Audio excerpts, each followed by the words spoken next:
नाय, गीध ही दृष्टि अपार। बूढ़ भयो नत करते हो, कछुक सहाय तुम्हार। जो ना गई सत जो जन सागर, करई सो राम काज मतियागर। मोहि बिलो की दरहु मन धीरा, राम कृपा कस भयउ शरीरा। पापी जाकर नाम सुमिरहि, अति अपार भव सागर तरहि। तासु दूत तुम तज कदराई, राम हृदय धरि करहु पाई।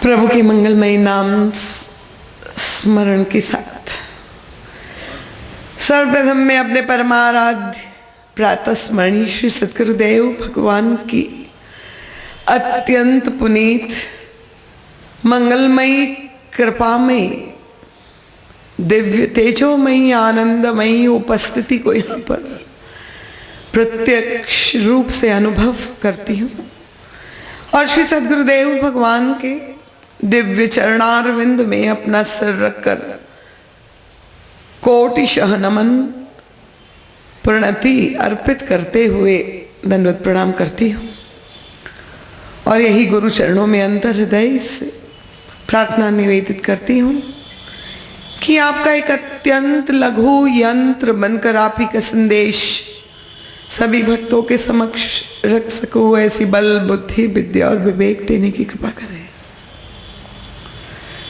गुरु चरणों से हृदय आशीष प्राप्त करके इस मानस वार्षिक मानस अनुष्ठान और ज्ञान यज्ञ में समुपस्थित सभी रामानुरागी कथा रसिक श्रद्धालु जिज्ञासु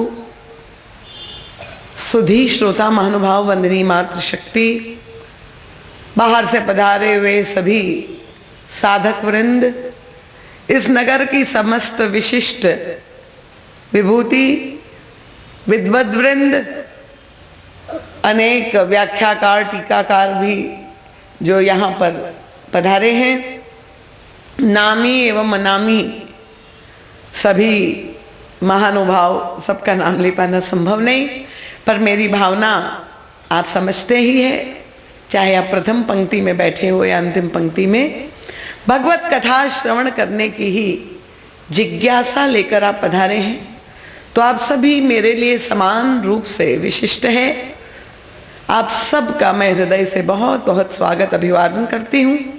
विशेष रूप से आज हमारे मध्य में राज्यसभा के संसद श्री सम्माननीय श्री नंद कुमार जी साय यहाँ पधारे हैं और उनकी उपस्थिति से सबको बहुत प्रेरणा मिलेगी, क्योंकि समाज सेवा में जिस तरह से जिस लगन से वे जुटे हुए हैं और उसका सुफल जो उन्होंने भी पाया और सब लोगों के जीवन में भी दृष्टिगोचर हो रहा है, वास्तव में बड़ा प्रशंसनीय है।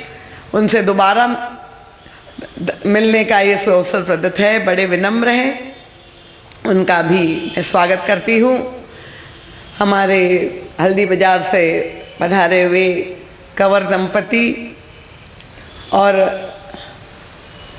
हृदय से हर्ष हो रहा है कि आज अपनी उपस्थिति को कितने सशक्त ढंग से हमारे परम आदरणीय पूज्य श्री प्रेमचंद भैया ने जो आपके सामने बात रखी, वो प्रसंग के माध्यम से ही उन्होंने अपना भी परिचय दे दिया और आप लोगों को संदेश भी दे दिया। आप लोग समझे कि नहीं मैं नहीं जानती, पर मुझे तो समझ में आ गया जब वे कह रहे थे कि बूढ़ भयउ न तो करते वो कछुक सहाय तुम्हार। पर जो संदेश था उनका कि मोहि बिलो की धरऊ मन धीरा, क्योंकि उनका जो अनुभव है परम पूज्य महाराज श्री के प्रथम दर्शन सन 1964 से लेकर आज तक की जो उनकी अनुभूति की यात्रा है, उन्होंने कैसे एक ही वाक्य में कह दिया। और मुझे प्रसन्नता इसलिए हुई, यद्यपि उन्होंने ये कहा कि मेरा शरीर और बहुत सुंदर जवानी और बुढ़ापे की बात सुना दी, पर मैं यही जोड़ देती हूं कि राम कृपा कस भयउ शरीरा। तो गुरु कृपा और राम कृपा से मुझे विश्वास है भैया। वैसे तो आप वैद्य हैं और सबकी चिकित्सा करते हैं, और हम सब लोग आपके औषधि से लाभान्वित हो रहे हैं, पर आपके संदेश में जो गहराई थी वो भी हमें बड़ी प्रेरक लगी। और परम पूज्य महाराज श्री की कृपा निरंतर आप पर रही है, और आप स्वस्थ, आपके स्वस्थ और दीर्घायु शतायु होने की ही प्रार्थना मैं महाराज जी के चरणों में कर सकती हूँ कि इसी तरह से आप सभी भक्तों को, छत्तीसगढ़ के भक्तों को ही नहीं सभी भक्तों को प्रेरणा देते रहे। इन शब्दों के साथ आयोजक परिवार अग्रवाल दंपति, श्री राम किंकर परिवार के सभी सदस्यवृंद, आप सबके चरणों में बार बार नमन, वंदन और प्रणाम करती हूँ।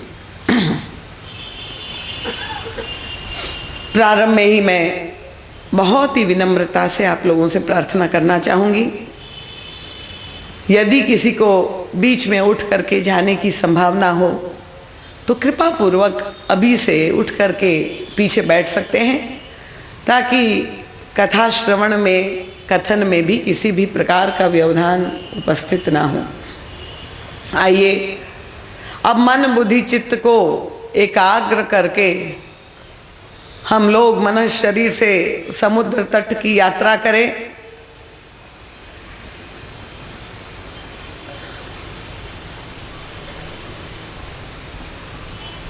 जैसे अभी प्रेमचंद भैया ने कहा कि प्रसंग बड़ा गंभीर है, पर आपकी आदर्श श्रोता या सुधी श्रोता होने में मुझे कोई संदेह तो नहीं है, पर फिर भी आपका सहयोग प्रार्थनीय है। अभी से मुझे एक श्रोता पर मेरी नज़र पड़ गई, क्योंकि अभी माधव जी को मैंने कहा था कि प्रकाश सारा वक्ता पर ही पड़ रहा है, ये पक्षपात अनुचित है, श्रोता भी प्रकाशित होने चाहिए। तो उन्होंने श्रोताओं पर जब प्रकाश बढ़ा दिया तो मुझे कोई सोता हुआ अभी से दिखाई दे रहा है। तो वैसे तो हम लोग सब सो रहे हैं, लगता है श्रोता ने कल कथा में जो अंत में मैंने संदेश दिया था मुहदव नयन, उसका अक्षरशः पालन कर रहे हैं। तो श्री हनुमान जी महाराज भी नेत्र मूंद करके बैठे हैं और हमारे श्रोता भी कुछ उन्हीं का अनुगमन कर रहे हैं। तो अगर आपको उन नयन मूंदने का लाभ लेना हो तो पीछे बैठ कर करके आनंद लीजिए, क्योंकि नहीं तो मुझे संदेह होने लगेगा कि कथा कुछ ज्यादा ही कठिन हो रही है। आइए मानस की जो कथा हम लोग पाठ करते हैं, युग तुलसी परम पूज्य महाराज श्री की दृष्टि के द्वारा उसे हम अपने जीवन से जोड़ करने की जो चेष्टा कर रहे हैं, जिस प्रसंग पर चर्चा गत कल प्रारंभ की, उसी सूत्र को और आज आगे बढ़ाने की चेष्टा करें। आज बहुत से नए श्रोता हैं, पुनरावृत्ति तो संभव नहीं है, पर प्रसंग जो गत कल कहा गया कि ये बंदरों की जो यात्रा है, दसों दिशा में बंदरों को श्री सीता जी की खोज में निकल पड़े, और यही हमारे जीवन की कथा है। अभी जैसे आपने सुना कि ये संसार ही एक सराय है और प्रत्येक व्यक्ति यात्री है और यात्रा करते हुए अनेक प्रकार की कठिनाई मनुष्य के जीवन में आती है। यद्यपि ये जो बंदर भगवान श्री राम के चरणों में प्रणाम करके आशीर्वाद लेकर के यात्रा प्रारंभ करते हैं और उनके साथ श्री हनुमान जी महाराज भी है जो दक्षिण की दिशा में बंदरों का जो दल जा रहा है वे तो चुने हुए सामर्थ्यशाली बंदरों का दल था। पर जहां वे यात्रा प्रारंभ करते हैं तो अनेक प्रकार की विघ्न बाधाएं उनके मार्ग में आती है और सबका सामना करते हुए जब बंदर सफल नहीं हो रहे थे तब नैराश्य उन्हें घेरने लगता है।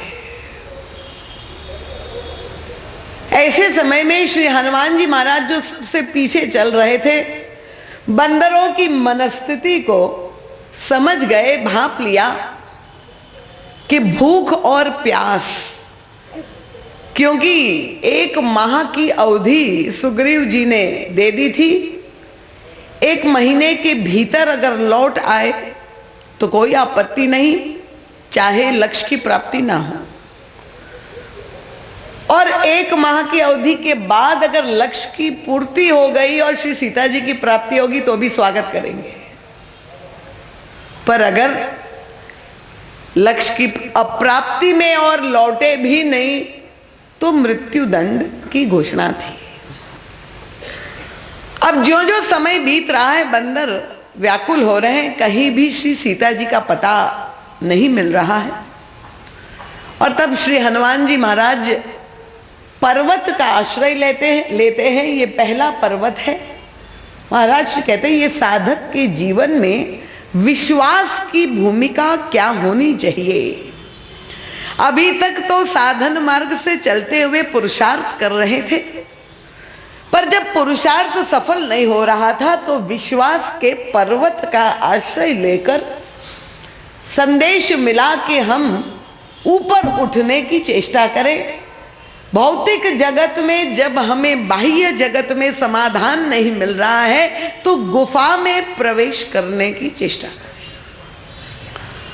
और वहां पर यद्यपि बाहर से अंधेरा था पर भीतर प्रवेश करने पर वहां बंदरों को फल भी मिल गया, जल भी मिल गया और दिव्य देवी, तेजोमयी देवी, स्वनाम धन्य स्वयं प्रभा का दर्शन मिला।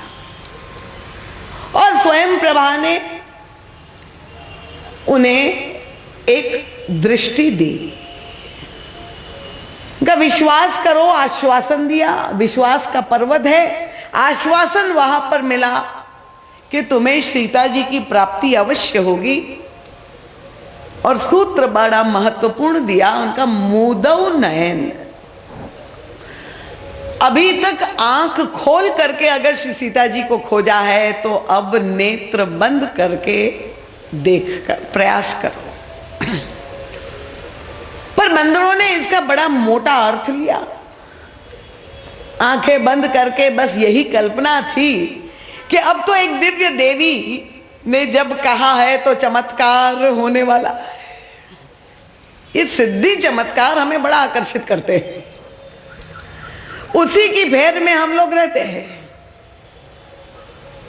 कि भाई सरलता से कुछ करना ना पड़े और चमत्कार हो जाए और हमारा काम बन जाए। यही कल्पना इन बंदरों को भी हो गई कि अब चमत्कार होगा और श्री सीता जी आंख बंद करिए, खोल दिया और सीता जी सामने मिल जाए। और ऐसे विश्वास, चमत्कार की कल्पना से नेत्र बंद कर खोले तो देखा कि चमत्कार तो नहीं हुआ पर नैराश्य और बढ़ गया कि अभी तक तो सरोवर था, मीठा जल था, फल भी, पर अब आंख जब खोली तो ना तो देवी है, ना गुफा है, ना फल है, बल्कि अथाह जल का समुद्र है। और श्री सीता जी का दर्शन कहीं भी नहीं हो रहा है। अब क्या करें? आगे जाने का कोई मार्ग ही नहीं, क्योंकि समुद्र है, और पीछे अगर लौटे तो वहां सुग्रीव का मृत्यु दंड प्रतीक्षा कर रहा है। समय की अवधि पार हो गई थी, और तब निर्णय कर लिया कि पुरुषार्थ करके इतने सात्विक प्रयोजन में निकले, सत संकल्प से प्रभु का आशीर्वाद लेके, संत का आशीर्वाद लेकर के भी सफलता नहीं मिल रही। ये केवल बंदरों की कथा नहीं है, हम में से आप अनेक लोगों के जीवन का सत्य है, जो धर्म मार्ग पर चल रहे हैं और उनके जीवन में जब कष्ट आते हैं तो लोग बहुधा विचलित हो जाते हैं। और अक्सर लोग आकर के प्रश्न भी करते हैं कि बताइए ये व्यक्ति कितना कष्ट पा रहा है, कितना दुखी है, उसने जीवन में किसी का बुरा नहीं किया, सन्मार्ग पर चल रहा है, पर कठिनाई नहीं, ये सन्मार्ग पर चलना बिल्कुल उचित नहीं, गलत व्यक्ति सफल होता है और जो है सही व्यक्ति हमेशा असफल होता है। ऐसे उतावलेपन के निष्कर्ष कई लोग निकाल लेते हैं और अपने जीवन में भ्रमित हो जाते, भटकाव आ जाता है। तो ये कथा केवल वर्तमान की नहीं है, ये मानस की कथा का उद्देश्य भी यही है। और यही गोस्वामी तुलसीदास जी ने जो मानस शब्द जोड़ा है, ये हमारे जीवन की कथा है, रामचरित के साथ जुड़ी हुई अभिन्न रूप से। अगर श्री राम पूर्ण है तो हम उनके अंश है, और इसलिए हमारे जीवन की भी ये कथा है। और युग तुलसी परम पूज्य महाराज श्री ने हमें वो दृष्टि दे दी जिसे हम उसे आत्मसात कर सके। तब बंदरों ने निर्णय कर लिया कि अब हम जीवन का त्याग कर दें, प्राणों का त्याग कर दें, क्योंकि सुग्रीव के हाथ से मरने के स्थान पर तो अच्छा यही होगा कि प्रभु का भजन करते हुए, नाम लेते हुए, यहीं अनशन करके, फास्ट अनटू डेथ। हमारे देश में सत्याग्रह और अनशन की परंपरा आज भी चल रही है। जब कोई व्यक्ति लगता है सफल नहीं है तो, और लोगों ने समर्थन भी किया अन्ना जी का कि भाई अनशन के द्वारा, यहां तो बंदर जो है प्राण देह त्याग के लिए अनशन करने का संकल्प लेकर कुशासन बिछा करके बैठ गए। तो घोर निराशा के क्षण, जहां अवसाद, डिप्रेशन, और प्रत्येक वर्ष न जाने कितने हजारों लाखों लोग पूरे संसार में डिप्रेशन की पराकाष्ठा में आत्महत्या करते हैं। अगर हमने मानस को आत्मसात किया है और ठीक ठीक समझा है उसके संदेश को, तो ऐसे निराशा के क्षण जब हमारे जीवन में आते हैं तो मानस की कथा बहुत बड़ा संबल हमारे लिए बन जाती है, ये हमारा रक्षा कवच बन जाती है। तो निराशा से घिरे हुए थे बंदर, प्राण त्याग करने क्या संकल्प लिया था, और उतने में एक डरावना स्वर गुफा से, दूसरी गुफा से निकल आया। पास में ही एक गुफा थी, और स्वर जो सुनाई दिया वो गीध का स्वर था। अब बंदर भयभीत हो गए, नैराश्य तो था, उसमें डर और जुड़ गया, क्योंकि गीध ने कहा कि बहुत दिनों से मैं भूखा था, कबहु न मिली भरी उदर आहारा, आज दीन विधि एक ही मारा। ब्रह्मा जी ने अब मेरे प्रति पक्षपात कर लिया, बहुत दिन से भूखा था, और इतने बंदर जब देह त्याग कर देंगे, प्राण त्याग कर देंगे, तो मुझे बहुत दिनों की मेरे लिए व्यवस्था हो। बंदरों ने जहां सुना, संपाति नाम का ये गीत जो अंदर से गुफा में से ये देख रहा था इस दृश्य को, जहां प्रसन्न हो रहा है बंदर, उतने ही निराश और भयभीत हो रहे। और तब अंगद ने देखा, यद्यपि सब सहमत थे, प्राण त्याग करने के लिए साथ में बैठे हुए थे, पर जहां संपाति ने कहा मैं खाऊंगा तो सब डर गए। उस समय अंगद ने विवेक का परिचय दिया और विचार करके कथा सुनाने लगे। जीवन में जब ऐसी परिस्थितियां विपरीत आती है, उसमें क्या होना चाहिए? जब दुख आता है, कष्ट आता है, प्रतिकूलता आती है, तो मानस का एक बहुत बड़ा सूत्र है। भगवान श्री राम ने यद्यपि उसे एक भक्ति के रूप में प्रस्तुत किया, प्रथम भगति संतन कर संगा, संतों का संग करके और संतों का संग करके दूसरी भक्ति, उनका दूसरा भगति मम कथा प्रसंग, संतों के पास जाकर प्रभु की मंगलमयी कथा श्रवण करनी चाहिए। तो कथा श्रवण करने से श्री सीता जी जगत जननी जो अशोक वाटिका में थे, वहां भी वो अत्याचारी जब आ करके भयभीत करता है, डराता है, तब भी श्री हनुमान जी महाराज ने प्रभु के कथा का ही आश्रय लिया। वहां श्री रामचंद्र गुण वर्णन लगा, राम कथा सुनाई। यहां अंगद ने राम कथा नहीं सुनाई, पर अंगद विचार कीन मन माही, धन्य जटायु सम को नहीं, दूसरे गीध की कथा सुनाई, भक्तराज जटायु की कथा सुनाई। तो ये गीध की कथा क्यों सुनाई? स्वदेश्य थी। उनका तात्पर्य यह था कि रावण को चुनौती देने का साहस इस संसार में किसी में नहीं था। और गीध में तो क्या क्षमता हो, पर धन्य है जटायु जी महाराज। श्री सीता जी का अपहरण कर रहा था रावण, उस दृश्य को सारे 33 करोड़ देवता ऊपर से देख रहे थे, पर किसी में साहस नहीं था कि रावण को रोकते। पर हमारे जटायु जी महाराज ने उस समय जो चुनौती दी है रावण को, ये शौर्य की वृत्ति, ये साहस, तो जटायु जी के स्मरण का मतलब कहां, जहां मनोबल गिर रहा था बंदरों का, मानसिक रूप से कमजोर सिद्ध हो रहे थे, वहां उस समय उस महावीर जटायु जी की कथा सुनाने का उद्देश्य यह था कि यद्यपि सफल नहीं हुए जटायु जी श्री सीता जी की रक्षा करने में, पर साहस देखिए और परिणाम कितना दिव्य हुआ। उन्हें वीर गति प्राप्त तो हुई, और अंगद का तात्पर्य यह था कि मृत्यु तो अवश्यंभावी है, किसी न किसी समय कभी न कभी मृत्यु तो होनी ही है, पर ऐसी वीर गति। धन्य है जटायु जी महाराज, श्री सीता जी के प्राणों का संरक्षण, अपहरण से बचाने में उन्होंने अपने प्राणों की बलि चढ़ा दी, और कितने धन्य हो गए। उन्हें वीर गति नहीं, मुक्ति प्राप्त हुई, और मुक्ति भी नहीं साधारण सारूप्य मुक्ति, प्रभु की कृपा की उनको प्राप्ति हो गई। तो मृत्यु में भी वे विजयी हुए।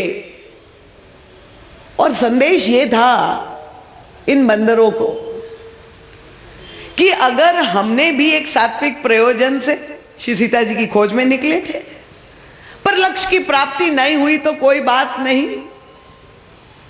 कम से कम हमने प्रयास तो किया, और निश्चित रूप से हम पर भी राम कृपा होगी।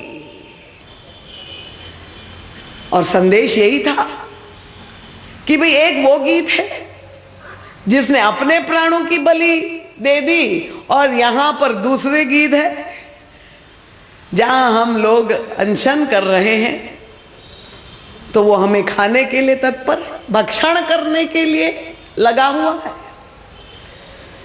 तो ये कथा जो उन्होंने सुनाई, उसका बहुत सुंदर परिणाम मिला। जहां से आतंक और डर लग रहा था, वहीं से कृपा का संदेश मिल गया। क्योंकि ये कथा केवल बंदर ही नहीं सुन रहे थे, ये कथा तो संपाति भी अंदर गुफा में बैठे हुए सुन रहे थे। और जहां उन्होंने जटायु जी का नाम सुना तो संपाति अपने आप को रोक नहीं पाए और तुरंत ही गुफा से निकल करके पैदल चलकर बाहर आने लगे।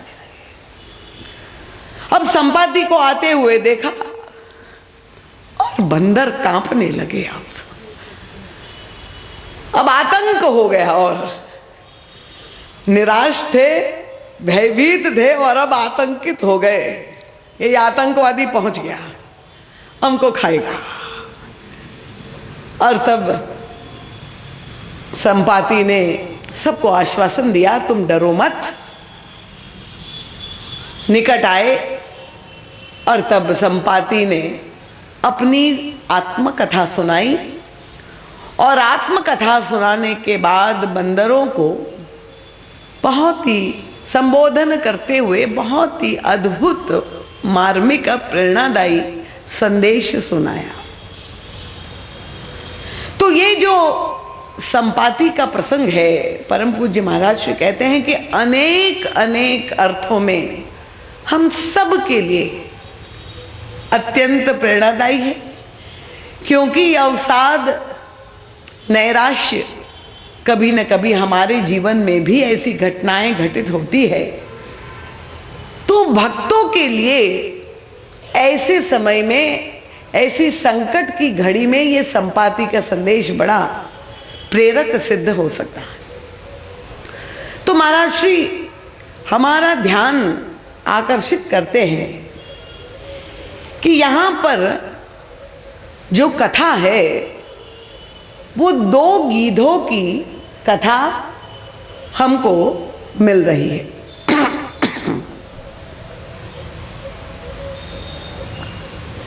एक गीध संपाति है और दूसरे गीध भक्तराज जटायु है। और ये दोनों गीध सगे भाई हैं। अब जो आत्मकथा सुनाई संपाति ने अपनी, उसमें यही उन्होंने कहा कि हम दोनों भाइयों ने निर्णय किया। मैंने जटायु, मेरा छोटा भाई, उसको ये निवेदन किया कि क्यों ना हम लोग दोनों सूर्य की ओर उड़ान भरे और सूर्य तक पहुंचने की चेष्टा करें। ये प्रस्ताव संपाति ने जटायु जी के सामने रखा और सहर्ष जटायु ने स्वीकार कर लिया। दोनों भाई उड़ने लगे, सूर्य की ओर उड़ान भरी। और ज्यों-ज्यों सूर्य के निकट जा रहे थे, निकटता बढ़ रही थी, तो जैसे कि आप जानते हैं कि सूर्य में प्रकाश ही नहीं, दाहकता भी होती है, ताप बढ़ रहा था। और जब सूर्य का ताप असह्य हो गया तो जटायु ने बड़े भाई संपाति से कहा कि देखो ये ताप अब मुझसे सहा नहीं जा रहा है और मुझे लगता है कि इस प्रयास में हमारा जीवन ही नष्ट हो जाएगा और इसलिए मैं तो अब आगे उड़ने के लिए प्रस्तुत नहीं हूं, मैं तो यहीं से लौट आता हूं। और जटायु वहां से लौट गए। संपाति ने कहा नहीं, मैं तो नहीं लौटूंगा, मैं तो आगे जाऊंगा, मैंने ये संकल्प किया है, मेरे संकल्प पर मैं दृढ़ निश्चयी हूं, मैं तो और आगे जाऊंगा। और संपाति आगे उड़ते गए और नतीजा क्या हुआ कि वो सूर्य के ताप से उनके पंख जल गए, दंडित हो गए और वे नीचे गिर पड़ते। उन्होंने स्वीकार किया कि मैं अभिमानी रवि नियर आया, ये मेरा अभिमान था, ये प्रदर्शन की मेरे अंदर वृत्ति थी और उसके कारण मैं दंडित हुआ, पंख मेरे जल गए, मैं नीचे गिर पड़ा पृथ्वी पर। और तब जा करके एक मुनि जी का दर्शन हुआ और किस तरह से मुनि जी के साथ सत्संग हुआ, वो पूरी कथा संपाति ने सुनाई। आइए इस प्रसंग के अंतराल में बैठ करके युग तुलसी परम पूज्य महाराज श्री की दृष्टि से इसके रहस्य को हृदयंगम करने की चेष्टा करें। महाराज श्री कहते हैं कि गीध को प्रकृति से दो विशेषता प्राप्त है। जो सामर्थ्य गीध में दो विशेष प्रकार का दिखाई देता है। एक तो है उसकी उड़ान, उड़ने की क्षमता। आपने देखा भी होगा गीध जब उड़ते हैं आकाश में बहुत ऊंचाई तक, जहां और कोई पक्षी नहीं जा सकते वहां तक उड़ सकते हैं। दूसरी विशेषता जो गीधों को प्राप्त है वो है दृष्टि की, जो है पैनी दृष्टि। कितने ही ऊपर ऊंचे उड़े पर दृष्टि उनकी इतनी पैनी है कि बहुत दूर तक उन्हें दिखाई देता है। ये दो विशेषता गीधों को प्राप्त है सहज रूप से, पर फिर भी गीध की निंदा की जाती। बहुधा ये गीध शब्द का प्रयोग किसी मनुष्य के लिए भी हम लोग व्यवहार में करते हैं कि इसकी दृष्टि बड़ी गिद्ध दृष्टि है, कहते हैं। तो निंदा क्यों करते हैं गीध? निंदा के अर्थों में मनुष्य के लिए भी गिद्ध शब्द का प्रयोग करते हैं। तो प्रभु ने ये क्षमताएं तो गीध को दी है, पर निंदा इसीलिए है, पैनी दृष्टि है, ऊंची उड़ान है, दोनों है, पर ऊपर उड़ करके ये क्षमता का प्रयोजन का प्रयोग वो किस लिए करते हैं? ऊपर उड़ करके बहुत ऊंचाई पर पहुंच करके उनकी जो दृष्टि है वो नीचे ही रहती है। और नीचे वो खोजते क्या है? दृष्टि से, पैनी दृष्टि से यही खोजते हैं कि कहीं कोई मुर्दा, कोई लाश तो नहीं, कोई मांस तो कहीं नहीं पड़ा, मृत मांस कहीं दिखाई दे तो अपनी उदर वृत्ति, अपनी भूख, अपनी क्षुधा को पूर्ण करने के लिए ऊपर उड़ान भर के उनकी दृष्टि अधोगामी रह करके केवल अपने भक्षण के लिए वो मांस की खोज में ही रहता है। और ये केवल गीधों की ही वृत्ति नहीं है, समाज में ऐसे भी कई लोग दिखाई देते हैं जिनकी उड़ान बड़ी उच्च, लगता है बड़ा विकास कर रहे हैं, बहुत आगे बढ़ रहे हैं, तेजी से आगे बढ़ रहे हैं, ऊंची छलांग उड़ान लगा रहे हैं, और जिनकी दृष्टि भी बहुत पैनी है, बुद्धि भी बड़ी तीक्ष्ण है। पर अगर ये होते हुए अगर उनकी वृत्ति केवल उदर भरने के लिए मृत मांस के भक्षण, किसको निगल जाए, किसको खा जाए, उसी लिए स्वार्थ के लिए दूसरे का भक्षण करते हैं, तो ऐसे व्यक्ति को हम उनकी तुलना गीध से करते हैं। और आजकल तो मीडिया की ये सुलभता हो गई, ऐसे समाचार में भी ऐसे दृष्टांत देखने को और सुनने को मिलते हैं। अभी जो दुर्घटना हुई उत्तरांचल में, केदारनाथ जी में जो घटना, जहां लाखों लोगों के साथ कितना कष्टप्रद वो अनुभव, देखने में भी कितना डरावना प्रलय सा हो गया, ऐसा लग रहा था। उसमें कई लोग महासेवा के नाम पर भी, समाज सेवा करने वाले लोग उधर उस समय लोगों को कष्ट से मदद करने के लिए गए। पर देखिए टीवी में समाचार आप लोगों ने भी देखा कि वहां जो लोग इतने कष्ट में थे, संकट में थे, ऐसे समय में भी कुछ लोग और साधु वेश में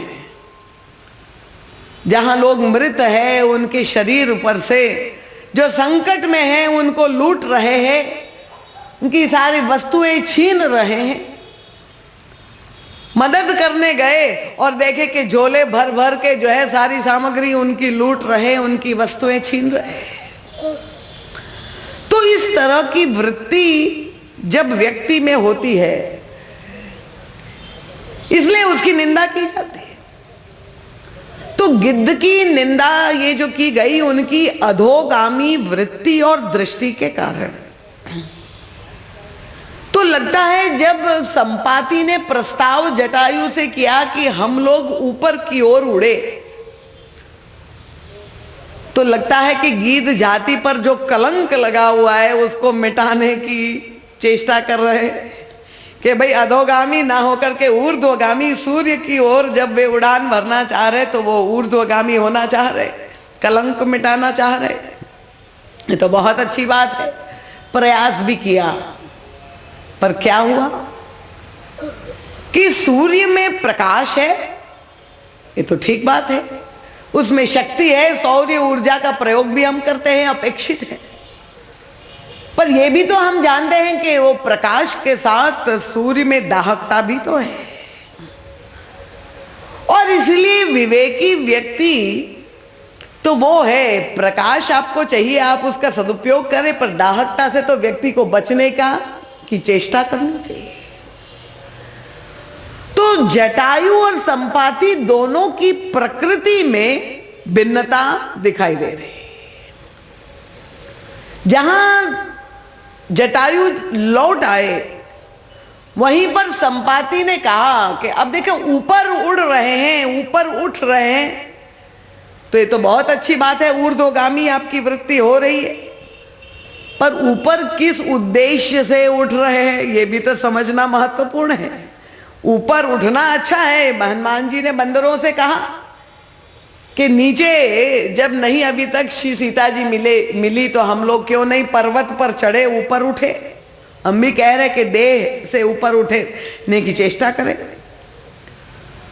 तो अगर ऊपर उठने का उद्देश्य ज्ञान प्राप्ति है तब तो बिल्कुल ठीक है कि हमें देह से विदेह होना है, शरीर से आत्मा तक पहुंचना है, ये ऊपर उठना है। पर ऊपर उठने का उद्देश्य अगर केवल प्रदर्शन हो, और यही बात संपाति ने स्वीकार की, उनका मैं अभिमानी। महाराज जी कहते ये दोनों भाइयों में प्रकृति में अंतर है। अगर जटायु जी में भक्ति की प्रधानता उनके व्यक्तित्व में दृष्टिगोचर हो रही, तो संपाति में ज्ञान की प्रधानता दिखाई दे रही है। और ज्ञान मार्ग में जो साधक चल रहे हो, ज्ञान मार्ग के द्वारा वो आत्म कल्याण या मुक्ति पाने की इच्छुक हो, तो ज्ञान मार्ग सर्वश्रेष्ठ मार्ग है, इसमें कोई संदेह नहीं। पर भक्ति मार्ग और ज्ञान मार्ग या कर्म मार्ग, कोई भी मार्ग हो, प्रत्येक मार्ग के साथ कोई ना कोई समस्याएं अवश्य जुड़ी हुई है, जिसके लिए साधक को सावधान रहना चाहिए। अब ज्ञान मार्ग की जो साधना है, कृपा पूर्वक कोई सोता हुआ तो नहीं दिखाई दे रहा है, प्रसंग थोड़ा गंभीर है, क्योंकि आपके सामने जब हमें वेदांत की चर्चा करनी है, आप लोग इतने वर्षों से और हमारे प्रेमचंद भैया है, इसलिए बड़ी प्रेरणा भी मिल रही है।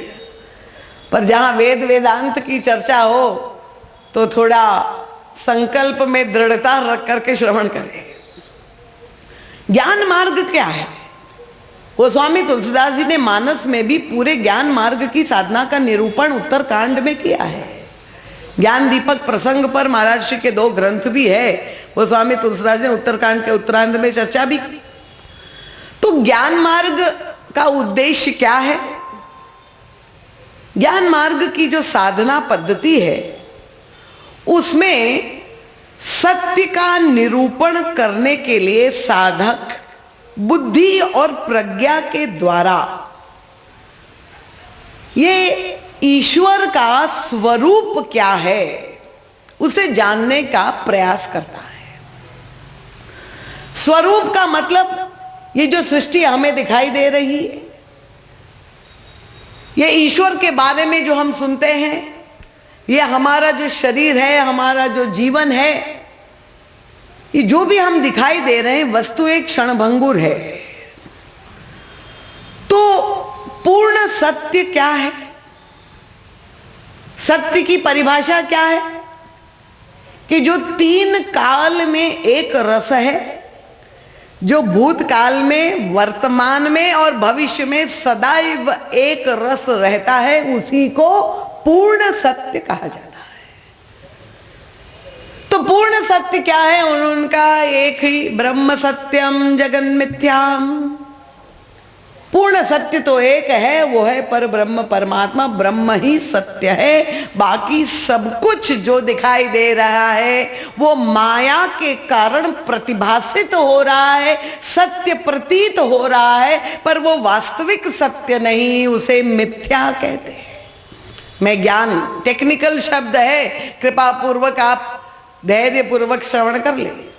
मिथ्या का मतलब यह कि जो पहले नहीं था और ना भविष्य में रहेगा, इस समय वर्तमान में जो हमें दिखाई दे रहा है, प्रतीत हो रहा है, वो क्षण भंगुर है, नश्वर है, आज है और कल होगा कि नहीं वो नहीं बता सकते, उसी को मिथ्या कहा गया। तो ईश्वर का स्वरूप क्या है? हमारा स्वरूप, जीव का स्वरूप क्या है? आत्मा का स्वरूप क्या है? तब यही जो महावाक्य वेदांत के 4 वाक्य है, अब साधक जब चिंतन कर रहा है, अपनी ऋतंबरा प्रज्ञा में बुद्धि के द्वारा निरूपण सत्य की समझने की चेष्टा कर रहा है, ये ज्ञान मार्ग की जो साधना है, उसकी अंतिम अनुभूति है, वो तत्व की अनुभूति है कि अहम ब्रह्मास्मि, मैं ही ब्रह्म हूं। ब्रह्म का स्वरूप क्या है? ये सत चित आनंद ही मेरा स्वरूप है। अहम ब्रह्मास्मि, अयम आत्मा ब्रह्म, प्रज्ञानम ब्रह्म। मैं ब्रह्म हूं, शुद्ध बुद्ध हूं। ये अनुभूति जब व्यक्ति को हो जाती है, तब वो कहते हैं कि ये ज्ञानी, उनको ज्ञान की प्राप्ति हो गई है, ज्ञानी हो गए। पर अगर केवल, अब संभावना क्या है वहां? सबसे बड़ी समस्या कि अहम ब्रह्मास्मि तो सत्य है, पर यह भी तो कहा गया कि सर्वम खलु इदम ब्रह्म।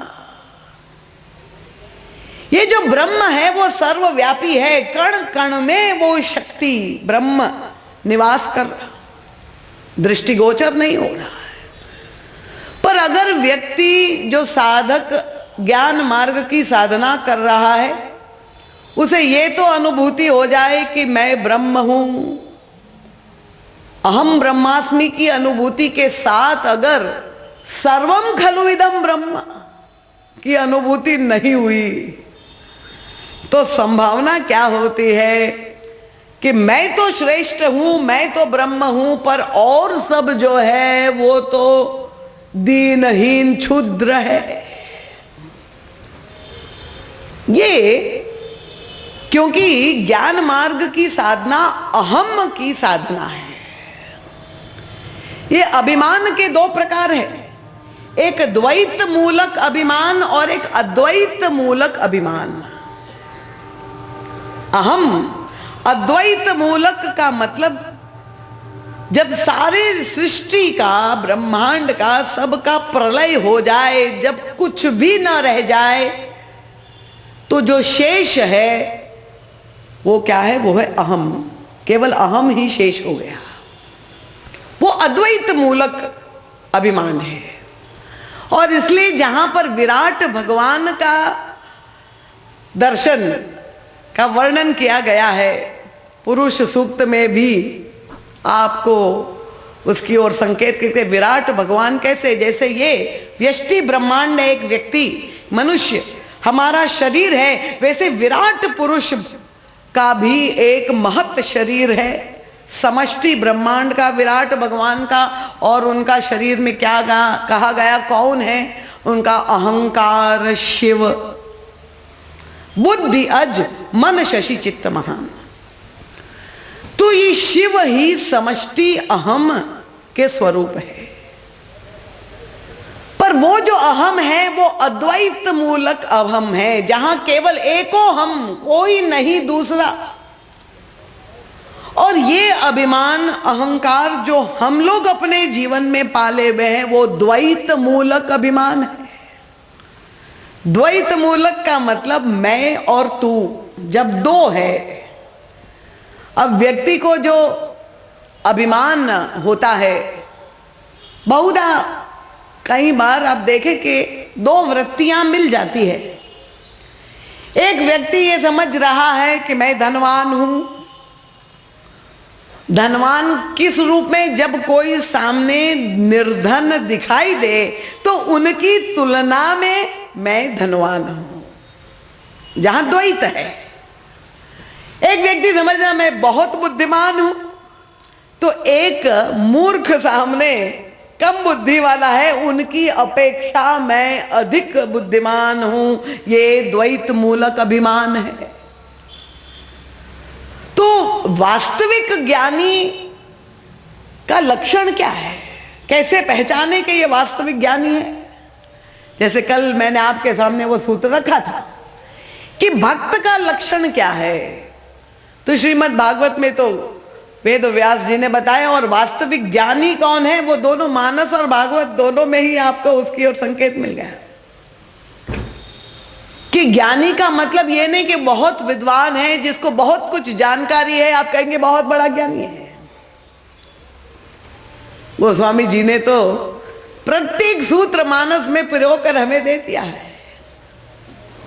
और उनका ज्ञान, ज्ञानी का लक्षण क्या है परखना अगर हो किसी को, उनका ज्ञान मान जहां एक नाही, देखऊ ब्रह्म समान सब माही। देखिए शब्द, देखिए सब शब्द है वहां।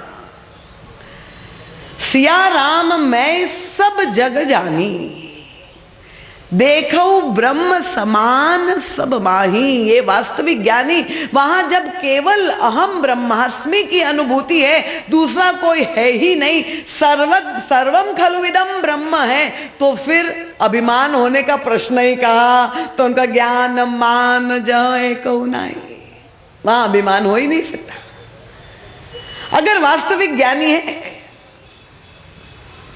पर संभावना यही है इस ज्ञान मार्ग की साधना में, जो कठिनाई साधक के जीवन में आती है वो यात्रा भी बड़ी कठिन है।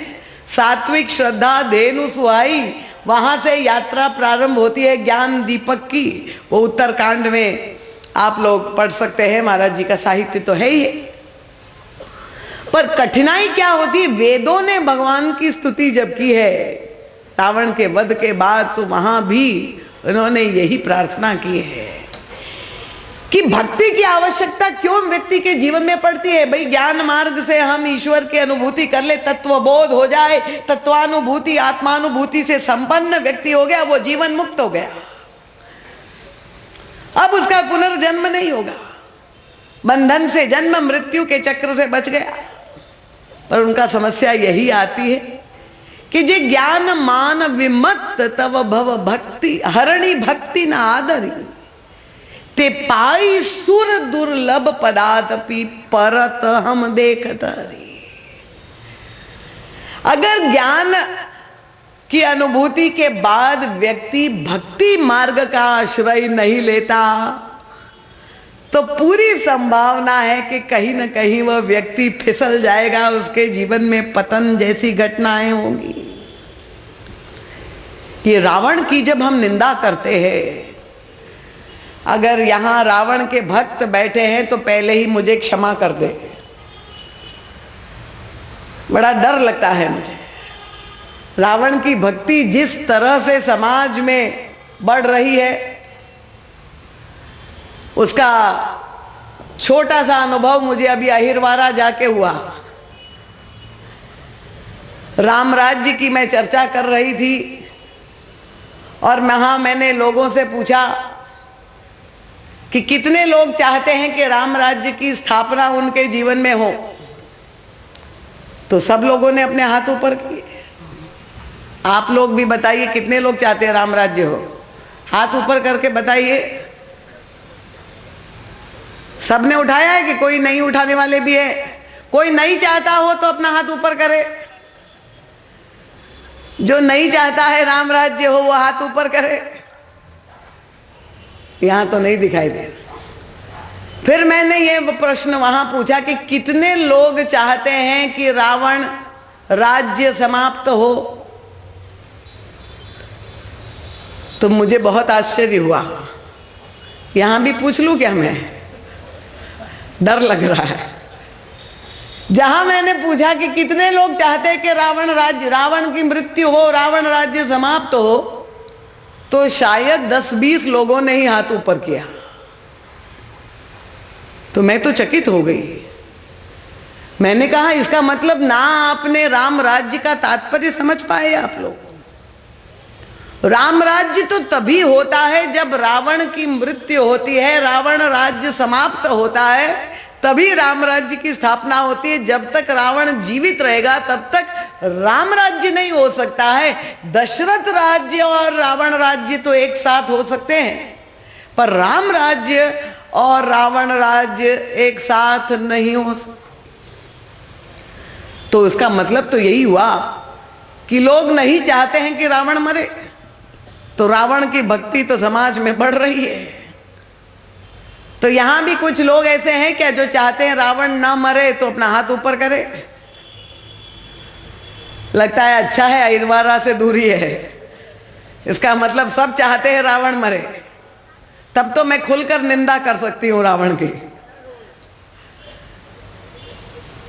तो रावण के भक्त अगर कोई छिपा हुआ भी बैठे, वैसे तो सब सत्यवादी ही बैठे हैं क्योंकि हम सत्य की चर्चा कर रहे हैं, पर अगर मन ही मन कोई चाहता है रावण की प्रशंसक हो कोई, तो सुन ले, हम उनकी निंदा क्यों करते हैं। रावण के सामर्थ्य, उनकी क्षमताओं में हमें कोई संदेह नहीं। बहुत ही अद्भुत प्रतिभा, जिनके पास इतना बाहुबल, बुद्धिबल, सब कुछ है, ज्ञान है, पंडित है, तपस्वी है, सब कुछ होते हुए प्रश्न केवल ये है कि ये सारी क्षमताएं उसके जीवन में है, पर उसने उन सारी क्षमताओं का प्रयोग किस लिए किया। जब श्री सीता जी का अपहरण होता है, अब आप देखिए, केवल त्रेता युग में अपहरण नहीं हुआ, आज भी समाज से नित्य प्रति अपहरण हो रहे हैं। वो रावण जीवित है इसलिए तो अपहरण हो रहे हैं। रावण किसी व्यक्ति का नाम हम नहीं है, रावणत्व की वृत्ति की बात हम कर रहे हैं। जो अपनी मां के प्रति कुदृष्टि डालता है वो रावणत्व की वृत्ति की एक झलक है।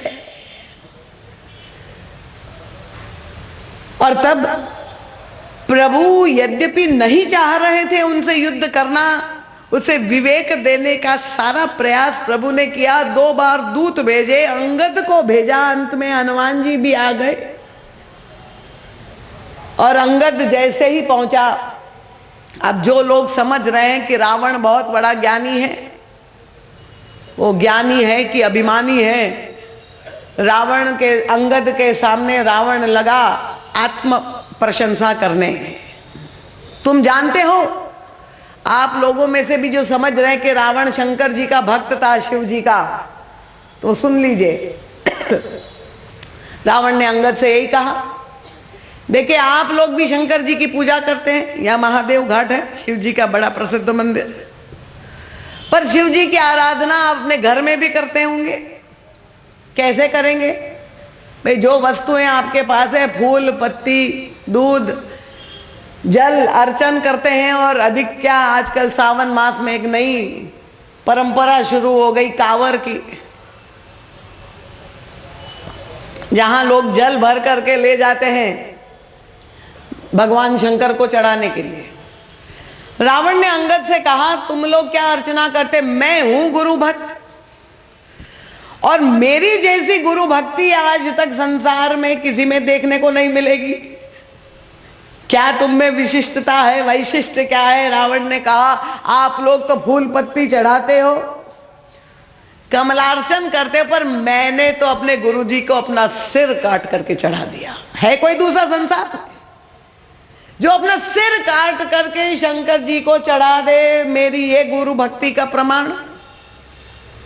और मेरा सामर्थ्य देखो, मेरी गुरु भक्ति कैसी है कि मैंने एक हाथ से शंकर जी को नहीं, पूरे कैलाश पर्वत को उठा लिया। ये तो मुझ में सामर्थ्य। प्रभावित करना चाह रहा था अंगद को। अंगद ध्यान से सुन तो रहा था, पर घूर घूर के देख रहा था इस तरह से, जहां अब वो वक्ता जब कोई बोल रहा हो ध्यान से, एकाग्रता से, किसी बहुत देख रहा हो घूर के, तो ध्यान जाता है। रावण ने देखा ये बंदर इस तरह से मुझे देख रहा है, उसने पूछा, ये ऐसे घूर घूर के क्यों देख रहे हो तुम मुझे? क्योंकि वो अपनी आत्म प्रशंसा सुना रहा, देखना चाह रहा था कि अंगद प्रभावित हो। पर अंगद प्रभावित होना तो दूर, और गहराई से ऐसे समझने की, देखने की चेष्टा कर रहा था। रावण से रहा ना गया, पूछ दिया, भैया तुम ऐसे क्यों देख रहे हो? अंगद ने कहा कि मैं जब प्रभु के पास से आ रहा था, तब श्री हनुमान जी महाराज ने कहा था, मुझे सावधान कर दिया था कि तुम लंका जा रहे हो, पर लंका में तुम्हें एक बहुत बड़ा संसार का आश्चर्य देखने को मिलेगा। कौन सा आश्चर्य? उनका लंका में एक 20 आंख वाला अंधा रहता है, 20 लोचन अंध, 20 आंख वाला अंधा रहता है। तुम वहां जाकर के देखोगे तो मुझे श्री हनुमान जी महाराज, संत शिरोमणि हनुमान जी की बात याद आ गई, और इसलिए मैं देख रहा हूं कि जो हनुमान जी महाराज ने कही थे वो बात बिल्कुल ठीक है। रावण ने कहा, मेरी ये उपलब्धि तुम्हें प्रभावित नहीं हो रहे? अंगद ने कहा, तुम्हारी बातें सुनकर के मुझे ये लगता है कि तुम्हारा व्यक्तित्व 2 को मिला के बना है। रावण ने कहा, किसको? उनका गधा और पतंगा दोनों मिल गए तो रावण बन गया। 2 व्यक्तित्व को मिलाकर के तुम्हारा व्यक्तित्व बना। जिनको बुरा लग रहा हो, फिर से मैं क्षमा मांग रही हूं। पतंगा क्यों कहा? अंगद रावण की ये उपलब्धि सुन करके उनकी तुलना पतंगे से करता है। कि तुम कह रहे हो कि तुमने अपना सिर काट करके शंकर जी को चढ़ा दिया। अरे वो भोलेनाथ औडर दानी, वो तो जहां कोई व्यक्ति केवल जल, 1 लोटा जल चढ़ा दो, उसी से वो प्रसन्न हो जाते हैं। क्या उसको सिर काट करके चढ़ाना कोई बुद्धिमत्ता है क्या? वो तो पतंगे का दृष्टांत इसे देखिए, जैसे पतंगा प्रकाश की ओर आप देखें आकर्षित होता है। अब कोई कवि हृदय हो तो कहे कि ये बड़ा प्रेमी है, और क्या होता है जहां प्रकाश या कोई दीपक जल रहे हो, दीपावली के समय जो है आप देखिए वर्षा के बाद जो बहुत पतंगे होते हैं, जहां प्रकाश दीपक होते हैं, मोमबत्ती जला तो पतंगे वहां जाते हैं और जल करके भस्म हो जाते। तो कोई बहुत बड़ी बुद्धिमत्ता का काम है कि जल के भस्म हो गया। ये कोई प्रेम का लक्षण थोड़ी है कि पतंगा जल करके, अरे दीपक में प्रकाश है, उस प्रकाश का आप सदुपयोग कर लीजिए, पर अपने को जाके जला देना, तुमने सिर काट करके चढ़ा दिया, वो तो पतंगे जैसे तुम्हारा व्यक्ति। और गधे क्यों हो तुम? उनका गधे की विशेषता क्या होती है आप जानते हैं? ऐसे तो निंदा के रूप में प्रयोग किया जाता है, पर गधे का सदुपयोग तो धोबी कर लेता है। क्यों? उसकी जो लोड बेरिंग कैपेसिटी, ढोने की जो उसमें क्षमता होती है, इसलिए गधा के इस वृत्ति का भी सदुपयोग कर लिया जाता है। जहां रावण ने कहा कि मैंने कैलाश को उठा लिया, तो उनका तू पक्का गधा है। अब गधे के पीठ पर आप कुछ भी लाद दो चाहे 100 बोरी सीमेंट की लाद दो या 100 किलो चंदन लाद दो या 100 टन सोना लाद दो, गधे को कोई फर्क पड़ेगा क्या? वो तो कुछ भी ला दो, उसका तो काम ढोना है। महाराज जी कहते समाज में भी ऐसे कई लोग होते हैं गधे जैसे, जो ढो रहे हैं, पता नहीं है क्या संपत्ति इकट्ठी करे जा रहे हैं, सब पीठ पे लादे जा रहे हैं, ढो रहे। रावण जैसा व्यक्तित्व, ये तो दर्पण है ना, हम तो दर्पण में अपने आप को देख रहे, किसी के प्रति नहीं कोई व्यंग है। हमें तो अपने जीवन में, चाहे वो विद्या ढो रहे हो, चाहे संपत्ति ढो रहे हो, चाहे पद को ढो रहे हो, अगर सदुपयोग हमारे जीवन में नहीं है तो हम तो ढो रहे हैं। उनका गुरुदेव तुम्हारे शंकर जी है, और शंकर जी को कहां धारण करना चाहिए था? शंकर जी कौन है? उनका मैंने तो अपने हाथ में धारण कर लिया।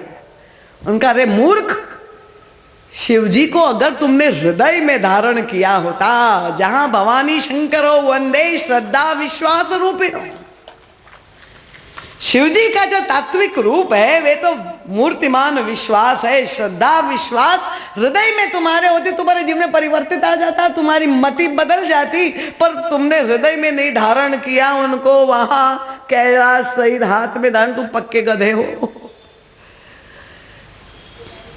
तो रावण की जब हम निंदा करते हैं, वो ज्ञानी नहीं था, विद्वान होगा, उसने शास्त्र की रचना की होगी, शिव तांडव स्तोत्र लिखा होगा, वो सब ठीक है। पर अगर आप रावण में भी गुण दर्शन करेंगे तो ये मत समझ लीजिए आप स्थित प्रज्ञ हो चुके हैं। आप गोस्वामी तुलसीदास जी से बड़े नहीं हैं और ना भगवान राम से बड़े हैं कि बड़ी सम दृष्टि से आप सब में गुण दर्शन ही करते, आप दोष दर्शन किसी में करते ही नहीं। इसका मतलब आप पक्के अविवेकी अभिमानी हैं। तो रावण की निंदा इसलिए कहते हैं। यहां संपाति ने जब ये कहा कि मैं अभिमानी, परिवर्तित अब हो गए, मेरी पहले स्थिति यही थी, मैं प्रदर्शन करने के लिए ऊपर उड़ा और मुझे लगा कि मैं वापस लौटूंगा। ये अभिमानी व्यक्ति की सबसे बड़ी कमजोरी, लोग क्या कहेंगे। अगर मैं लौट आऊंगा तो लोग कहेंगे ये तो बेकार, इसीलिए चाहे गलत हो चाहे सही, पर लोग क्या कहेंगे, जिसको ये चिंता हमेशा समझ लेना चाहिए लक्षण है। संपाति ने कहा मैं अभिमानी रवि नियर आया। सूर्य से प्रकाश, क्या प्रकाश नीचे नहीं होता है क्या? वहां निकट जाने की क्या जरूरत थी? पर मैं ऐसा कोई कार्य करूं जो आज तक किसी ने नहीं किया। ये प्रदर्शन की वृत्ति, इसके मूल में अभिमान की वृत्ति, इसलिए सूर्य की ओर छलांग लगाई और उसका दंड मुझे मिला, मैं नीचे गिरा। पर मेरा जो भाई है, देखिए परिवर्तित क्यों हो गया? क्योंकि जब आत्मकथा संपाति ने सुनाई तो ये नहीं कहा कि मेरा भाई जटायु बड़ा कायर था। नहीं तो ये कह सकते थे कि मैं वीर और वो कायर, वो लौट आया। पर क्या जटायु जी कायर थे क्या? जटायु जी का शौर्य, उनकी वीरता में तो वीर नहीं महावीर थे।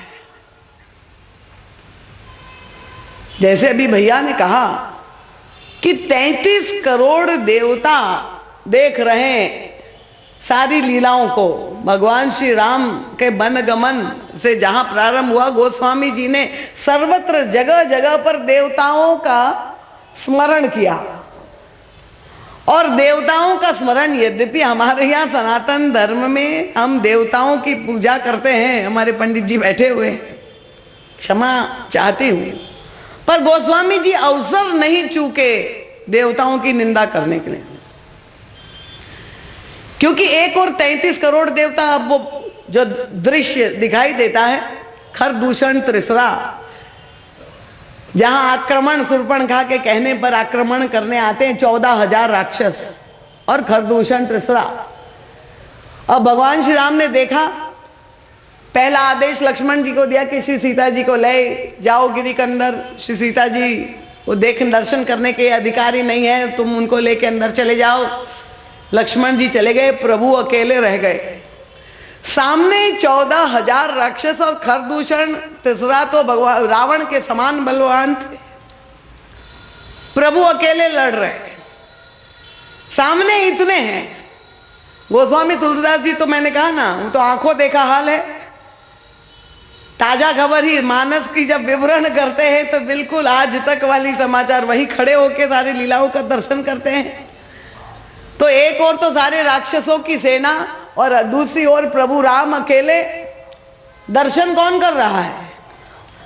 गोस्वामी जी पहुंच गए वहां, तो किसी का साहस ही नहीं, दर्शन उधर खड़ा रहे। पर गोस्वामी जी का जो कैमरा है ना पहुंच गया, देखा कि वहां आकाश में 33 करोड़ देवता खड़े हुए, विचित्र देवता।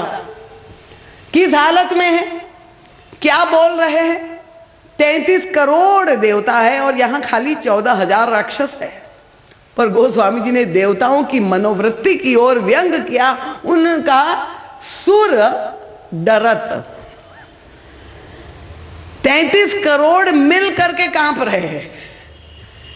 सुर डरत 14 सहस प्रेत, बिलो की एक श्री अवध धनी। और क्या कर रहे हैं? बड़ी सहानुभूति व्यक्त करे, अरे बहुत अनर्थ हो रहा है, इससे बड़ा अन्याय कोई नहीं हो सकता है, बहुत गलत समाज में हो रहा है। बेचारे अकेले भगवान राम और ये 14,000, ये तो बिल्कुल अन्याय है, ये बिल्कुल गलत है। ये क्या हमारे समाज का दर्पण नहीं है? ये हम लोग भी जहां घटनाएं घटित होती है, जहां दो आदमी मिले, चर्चा का विषय जहां खाली हुए, सहानुभूति व्यक्त करने में देवताओं की तरह पुष्प वृष्टि भी करेंगे, जय जय भी करेंगे। कोई कह सकता है भले मानुष 33 करोड़ हो, आओ उतर आओ ऊपर से नीचे, और राम अकेले क्यों है? मिल करके लड़ो, तुम्हारे लिए ही तो उन्होंने ये लीला की है, बन गए। उनका नहीं भाई, लड़ने का काम हमारा नहीं, हम जयकार कर सकते हैं, लड़ हम नहीं सकते। ये देवत्व की वृत्ति, इतने कायर। इसलिए गोस्वामी जी ने कहा, आए देव सदा स्वार्थी, पर वचन कहे जनु परमार्थी। नेताओं की जो भाषण सुनते हैं, वो तो मैं इसलिए उस दिशा में नहीं जा रही क्योंकि हमारे परम सम्मानीय साए साहब बैठे हुए, हम इसलिए पूरे आदर के साथ आपसे कह रहे कि ये तो साहसी है, इसलिए उनके सामने कह सकते हैं। नेतृत्व का गुण है। और यही जटायु जी महाराज का वो व्यक्तित्व इसलिए जो सामने आता है। सुग्रीव ने भी कहा, बंदरों के साथ में बैठा हुआ था, मैंने देखा रावण अपहरण कर रहा था, पर उसमें भी साहस नहीं था। पर कहाँ जटायु जी महाराज की स्थिति, जहां श्री किशोर जी पुकार रही थी, वो अत्याचारी ले जा रहा था और जोर से चिल्ला करके, ये साहस, ये शौर्य की वृत्ति। और वो शौर्य कहां, किस समाज में हो सकता है? ये शौर्य मन का गुण है। क्या जटायु जी के पास कोई अस्त्र शस्त्र थे? क्या कोई पैटर्न टैंक थी? क्या AK-47 राइफल थी कि वे रावण का प्रतिकार कर सकते थे? क्या तलवार थी? कोई मंत्र शक्ति थी? पर वो शौर्य था। और इसलिए उस समाज में ही ऐसा शौर्य हो सकता है जहां रामचरितमानस की शिक्षा दी जा रही हो। अगर हमारी पाश्चात्य पद्धति की शिक्षा दी जाएगी तो ये समाज निर्बल और कमजोर होता जाएगा। इसलिए बहुत आवश्यक है कि इन कथाओं का, मानस की इन प्रसंगों को अपने पाठ्यक्रम में अपने बच्चों को सिखाया जाए। वह शौर्य जो जटायु गीधराज के जीवन में दिखाई देता है। रे रे दुष्ट ठाड़ किन कोई चुनौती दे रहे, ए दुष्ट वही रुक जा, तेरा साहस कैसे हुआ? मेरे रहते हुए तुम कैसे उनका अपहरण कर रहे? ये मानस का पाठ करने वाले हम लोग सब, इस चौपाई को आप में से कितने लोगों ने रट लिया होगा। और कल्पना कर लीजिए, दूसरी ओर अखबार में रोज सुबह एक निर्भया कांड सामने आता है, जहां वो चिल्ला रही है, पुकार रही है और लोग देख करके चले जा रहे हैं, पर किसी में इतनी भी संवेदना नहीं रह गई कि एक व्यक्ति दुष्ट जहां प्रताड़ित कर रहा है, एक पीड़ित है, पर उसकी कोई मदद करने जाए। ये रावणत्व, रावण का राज्य जो हमारे अंतर जीवन पर है, उसी का नतीजा है। और अगर आप रावण की पूजा अधिक करेंगे तो आपके घर पर, आपके घर की स्त्रियों की इज्जत पर भी आकर के वो भी अपहरण करेगा। ये विश्वास मान करके चलिए। इस कथा का उद्देश्य, जब हम कहते हैं ये वार्षिक अनुष्ठान है, ये आत्मचिंतन का शिविर है, कि जितने लोग सुन रहे हैं और जहां तक मेरा स्वर जा रहा है, ये प्रत्येक व्यक्ति यहां पर उपस्थित है, वो संकल्प ले ले कि हमें रावणत्व की वृत्ति पर विजय प्राप्त करनी है, रावण का वध करना है। वो दशहरे वाला दहन नहीं है, वो तो आप कहेंगे हर साल हम दशहरे को जलाते हैं, पर दशहरे मैदान का सत्य तो मैं वहां देख करके आई, कोई नहीं चाहता रावण मरे। मोह दश मौल, आप मार तो नहीं सकते, पर इच्छा करने में तो स्वतंत्र है। मारेंगे तो प्रभु ही, और प्रभु तो व्याकुल है, खड़े हैं कि कोई इच्छा तो करे कि तुम्हारा मोह नष्ट हो। अर्जुन भी जब युद्ध क्षेत्र में खड़ा है और जहां देखता है सामने गुरुजन खड़े हैं, जब वो कहता है मैं नहीं लड़ूंगा, तो भगवान कृष्ण ने बड़ी शाबाशी नहीं दी, तुम बड़े अहिंसक हो अर्जुन, बहुत अच्छा, बड़ी दयालुता तुम्हारे हृदय में। प्रभु ने श्याम सुंदर जिसकी आप पूजा करते हैं और जिसकी इतनी भागवत सुनते हैं, उसी समय अर्जुन को फटकारा, अर्जुन ये तेरा मोह है, तेरा क्लैव्य है, तेरी कायरता है। तो इस कायरता की वृत्ति को चाहे भगवान श्री राम की कथा सुने, चाहे कृष्ण की कथा सुने, अंत में अर्जुन ने यही कहा ना, नष्टो मोहा। चाहे आप गीता की कथा सुन रहे हैं, ये संकल्प तो लेके मेरे अंतर जीवन का जो मोह है वो नष्ट हो जाए। प्रभु से प्रार्थना तो करे, इच्छा तो करे कि नहीं, ये मोह सारे दुख का कारण है। मोह सकल व्याधिन कर मूला, तिन ते पुनि उपजय बहुशूला। ये दरिद्रता जो हमारे जीवन में है, ये दैन्य जो है समाज का आज जो दृश्य है, संसार में कहीं हो तो ठीक है, पर जहां गोस्वामी तुलसीदास जी का ऐसा उत्कृष्टतम चिंतन हो और ऐसी अद्भुत समीक्षा और टीका युग तुलसी के रूप में हमें प्राप्त हो, इस ऐसे भारत राष्ट्र में भी दरिद्रता बढ़ती जाए, अवसाद बढ़ता जाए और समाज में उच्छृंखलता बढ़ती जाए, इसका मतलब हमने अपना मानस पाठ बिल्कुल ठीक नहीं किया है। हमने अपने राम को नहीं समझा है, ना हमने गोस्वामी तुलसीदास जी के मर्म को आत्मसात किया है। इसलिए मैंने सारे व्याख्याकार और टीकाकारों से यही स्मरण दिलाया कि गोस्वामी तुलसीदास जी ने ये दायित्व दिया है, प्रत्येक व्यक्ति जो भगवत कथा करता है, गुणानुवाद करता है, कहते जे गावैया चरित सम्हारे। गायन का मतलब क्या है? राम कथा हमारी रोजी रोटी का कारण बन जाए, हमारी ईष्णाओं की पूर्ति के लिए। सुत वित लोक ईष्णा तीनी, इसलिए हम मानस का प्रयोग करें, कामना पूर्ति के लिए करें, ठीक है करिए, पर इससे भी अधिक एक दायित्व प्रत्येक व्यक्ति पर है। और क्योंकि हमारे प्रेमचंद भैया ने कहा यहां तो वृद्ध वृद्ध लोग अधिक आ रहे हैं, यद्यपि भैया में तो मुझे शरीर से भले वृद्ध हो गए पर वृत्ति तो युवा ही दिख रही है। वो संकल्प, वो शक्ति जो उनमें दिखाई दे रही, वो बिल्कुल आदर्श है। तो अपनी आने वाली पीढ़ियों को हम क्या दे करके जाएंगे, ये प्रत्येक व्यक्ति के आत्मचिंतन का प्रश्न है। आपका दायित्व क्या है? अपने प्रति और अपनी आने वाली पीढ़ियों के प्रति अगर आप उनका संरक्षण करना चाहते हैं, उनका सुखी जीवन हो, तो ये संकल्प करना आवश्यक है कि रावण का वध हमें करना है। अब ये गीधराज जटायु चुनौती दे रहे हैं। रावण कभी कल्पना भी नहीं कर सकता था कि संसार में किसी में वो क्षमता है कि उनको चुनौती दे दे। कृपा पूर्वक जो पीछे से आए वो वहीं बैठे, व्यवधान किसी प्रकार का कथा में ना प्रस्तुत करे।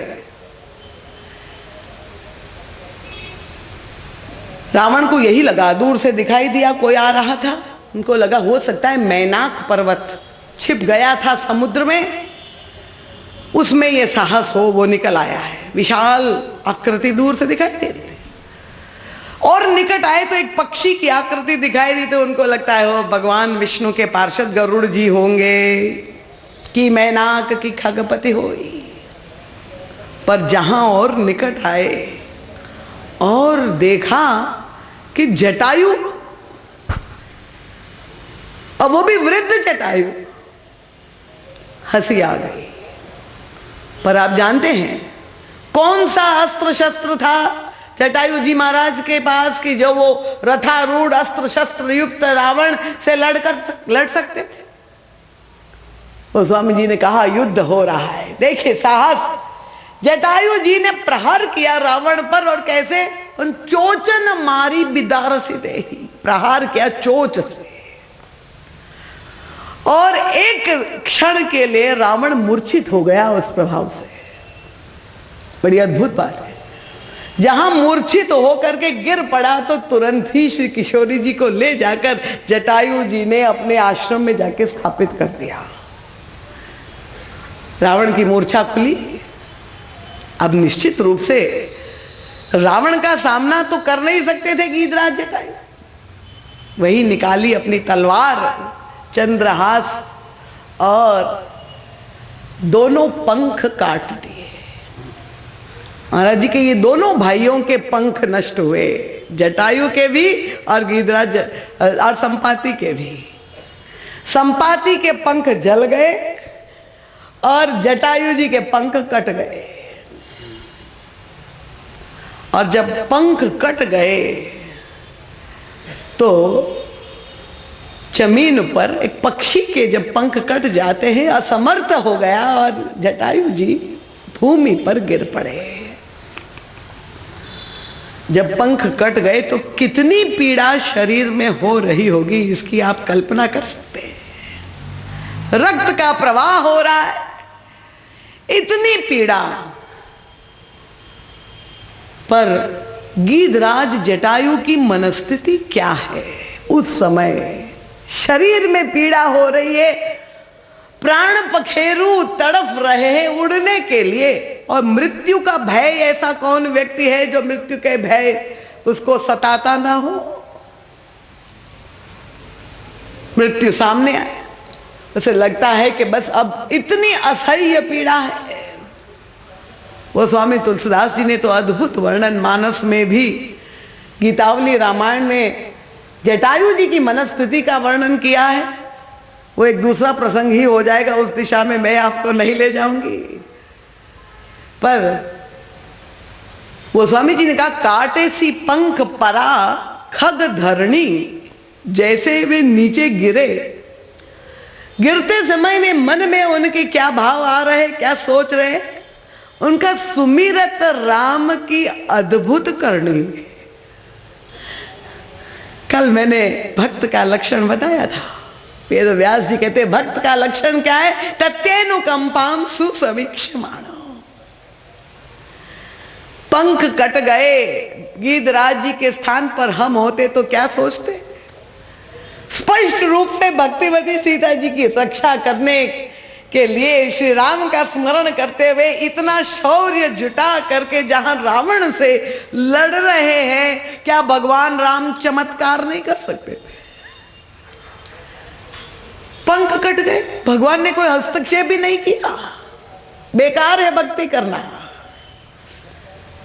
क्या क्रोध के भर गए कि रावण केशव जी का चिंतन कर रहे हैं कि ये देखो क्या बदले के भाव से भरे हुए, इतना बड़ा कष्ट।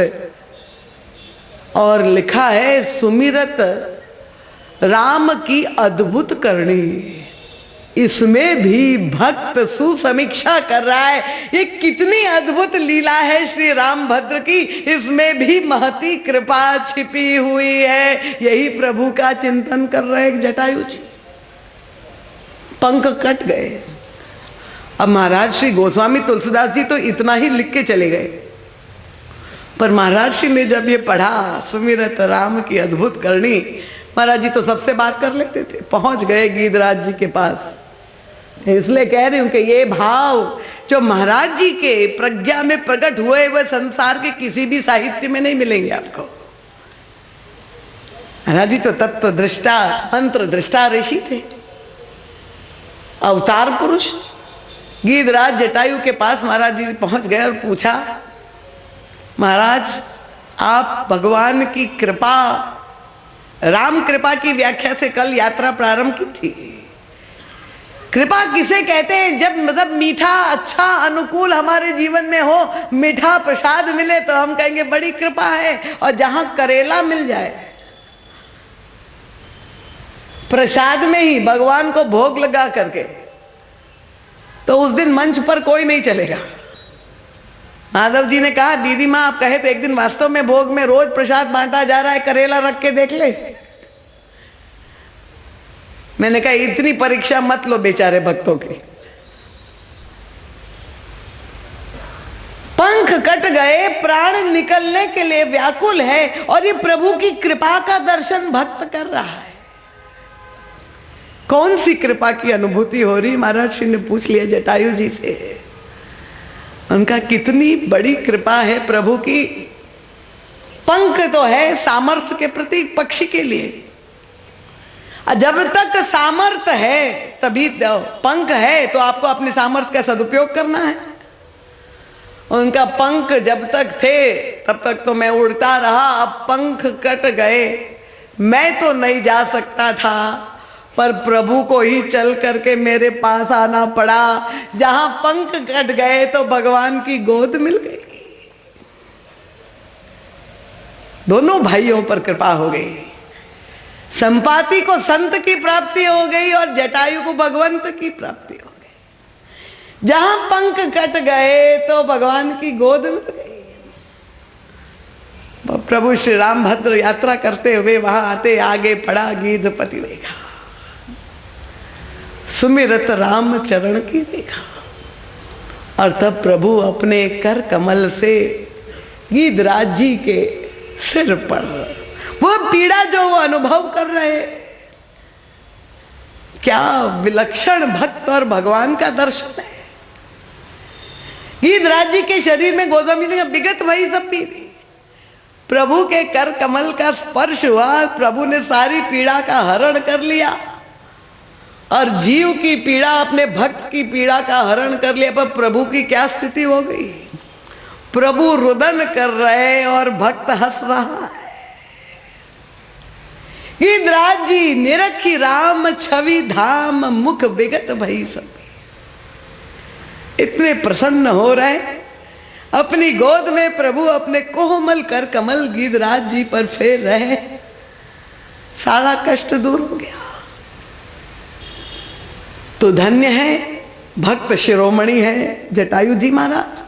संपाति इसलिए कहता है कि मेरा भाई तो भक्त था, छोटा भाई, मैं ही अभिमानी था, और मैं सूर्य की ओर उड़ने की चेष्टा कर रहा था, दंडित हुआ, मेरे पंख जल गए, नीचे गिर पड़ा। पर उस समय एक मुनि जी जिनका नाम चंद्रमा मुनि था, मुनि एक नाम चंद्रमा ओही लागी दया देख कर मोह। संत का स्वभाव किसी को कष्ट दुख में देख करके हृदय तो अत्यंत कोमल, संत हृदय नवनीत द्रवित हो गया। और तब क्या ज्ञान सुनाया उस समय क्योंकि मृत्यु के क्षण सामने है। पंख जल गए हैं, वो भी कष्ट पा रहे थे। कह दिया कि मुझ में ये त्रुटि थी, ये दुस्साहस मैंने किया, ये अज्ञानता थी मेरी, सूर्य की ओर मैं जा रहा था, दंडित हो गया, इसलिए पंख जल गए। और तब चंद्रमा मुनि ने उपदेश दिया, उन्हें कथा सुनाई। उस समय कौन सी कथा सुनाई? उनका देह जनित अभिमान छुड़ावा। तुम्हें जो ये देह के प्रति आसक्ति है, जो मिथ्या है, जो नश्वर है, जो आसक्ति है, ज्ञान दिया। वही वेदांत की कथा, जो भागवत की कथा आप सुनते हैं। राजा परीक्षित को भी यही स्थिति, 7 दिन में मृत्यु होने वाली है। और तब ये जो अभिनिवेश की वृत्ति है, क्योंकि व्यक्ति अपने को ही देह समझता है, और जब ये देह नश्वर है तो व्यक्ति भयभीत हो जाता है, क्योंकि आत्मस्वरूप आत्मबोध हुआ नहीं। शास्त्र जो कहता है कि नहीं, तुम आत्मस्वरूप हो, तुम शरीर नहीं हो, शरीर नश्वर है, बाकी आत्मा अमर है, उसकी ना कोई मृत्यु है, ये ज्ञान जब हो जाए, यही तो भागवत की कथा का उद्देश्य है।